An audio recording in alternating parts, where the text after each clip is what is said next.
Hello everyone! Welcome back sa aking YouTube channel. For today's video, may isi-share ako sa inyong earning application na kikita ka ng 300 to 10,000 pesos. Ang earning application na ito ay Phoenix Game. Pinapa-review ito ni Maribel Bulatao kung legit nga ba ito or fake. Actually guys, dalawa po ang Phoenix Game. Pero ito po yung itatry natin kasi madami po yung nag-downloads.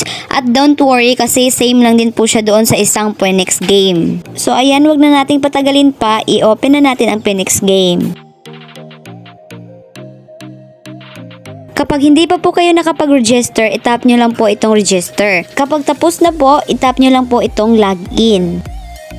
Itap lang po natin itong X na nasa taas. So ito po ang Phoenix Game guys. So ngayon guys, i-explain ko po muna sa inyo kung anong mga naka-feature dito bago po tayo mag-cash out. First po itong daily bonus na nasa taas sa right side. So, ang nakalagay po dito guys, sign in for 7 consecutive days. So, ang ibig sabihin nito guys, makakakuha tayo ng libreng gold coins sa pamamagitan lamang ng pag-sign in within 7 days. So, ayan guys, itap po natin itong receive para makuha natin itong libreng gold coins. So, ayan, nakuha na po natin. Itap lang po natin itong nasa taas sa right side, itong X. So, ngayon naman guys, dito tayo sa baba, dito sa wallet.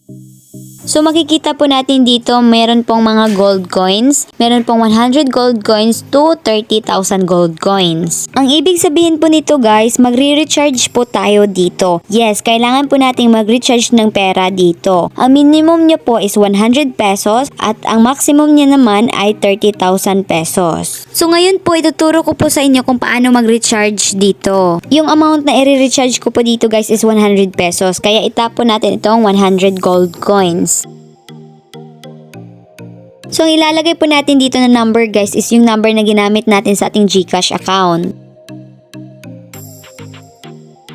Pagkatapos po nating malagay yung number natin, i-next lang po natin. At kapag meron nang dumating na OTP sa number ninyo, yun po yung ilalagay dito na code. Pagkatapos, next lang natin.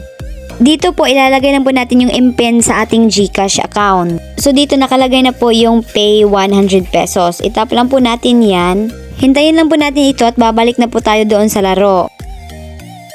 Makikita po natin dito sa taas guys na meron na po tayong 100 pesos plus 10 pesos yan sa unang pag-recharge natin. Ganun lang po kadali mag-recharge guys. So dito naman po tayo sa withdraw. So dito makikita po natin yung cash balance ko at max cash out. So lumaki na po yung balance ko guys no. Kanina po nag-recharge ako 100 pesos lang po yon and then lumaki na po ngayon kasi naglaro na po ako dito. Dito po sa my GCash guys, dito niyo po ilalagay kung ilan yung amount na ika-cash out ninyo. And then dito naman po sa baba na GCash account, magbabind po kayo ng GCash number dito. Kung gusto niyo pong mag-bind, itap niyo lang po itong bind. And then makikita niyo po dito sa baba yung dalawang rules. Kapag nag-cash out kayo, meron pong kaltas na 2%. And then dito naman po sa baba, yung minimum na kailangan niyang i-cash out is 300 pesos to 10,000 pesos. And take note guys, kapag nag-bind po kayo ng GCash account ninyo dito, kailangan po na hindi po siya nakabind sa ibang account na kagaya nitong Phoenix Game. Kung gusto niyo po mag-invite dito guys, itap niyo lang po itong nasa gilid na share. So dito naman po tayo sa my profile.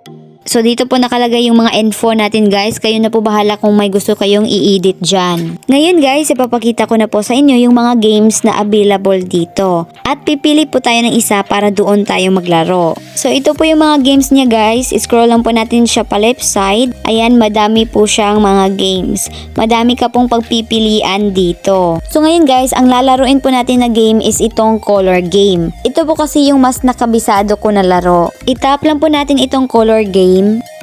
So yan guys, ito po yung color game. Makikita po natin dito sa left side yung account natin. And then dito naman po sa right side, ito po yung mga amount kung ilan yung ibebet ninyo. Madali lang po yung gagawin dito guys kasi pipili ka lang ng kulay na pagbebetan mo. Pwede din po lahat na kulay yung ibebet mo. So yung amount na itataya ko dito guys is 1 peso lang muna. Lahat po na kulay yung ibebet natin guys. Kaya itap lang po natin lahat ng kulay na nandito. So ayan guys, nanalo po tayo. Mag-bet pa po tayo ulit.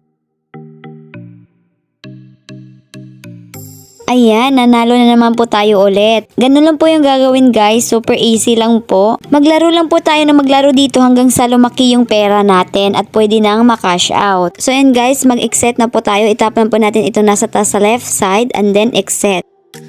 So ngayon guys, mag-cash out na po tayo at itap po natin itong withdraw. So before po tayo mag-cash out guys, mag-bind po muna tayo ng GCash number. Kaya itap po natin yung bind. Itap lang po natin itong enter your GCash number. Pagkatapos guys, need po natin ng OTP. Kaya itap po natin itong send. Ayan, send successfully. Kapag dumating na po, ilagay lang po natin dito yung OTP. Save lang po natin. So yun guys, bago po tayo mag-withdraw, ipapakita ko po muna sa inyo yung laman ng aking GCash account. So 0 po yung laman ng aking GCash ngayon guys. Titignan po natin kung dadating nga ba yung i-withdraw natin doon sa Phoenix game na pera. So ayan guys, itapo natin dito sa GCash yung amount na i-withdraw natin. So ito po yung 351 pesos. And then i-withdraw na po natin ito. So dito guys, may deduction po yung pera na i-withdraw natin. Parang 7 pesos po yung madidak kasi 2%. So yung dadating na pera sa ating GCash is 344 na lang po. Itap lang po natin ang OK. So ayan, apply successfully. Hintayin na lamang po natin ito kung dadating nga ba ito sa ating GCash account. Hello guys! Welcome back! Dumating nga po siya sa ating GCash account. Makikita po natin dito sa ating record na completed po yung 344 pesos na kinash out natin. Ang Phoenix game guys ay super legit at nakapag-instant payout po tayo. Naipakita ko din po sa inyo yung proof na na-cash out po talaga natin yung pera. Sa mga gustong mag-install nito, ilalagay ko na lang po sa description box sa baba at sa comment section yung link nito. Sana nakatulong po ako. God bless you all!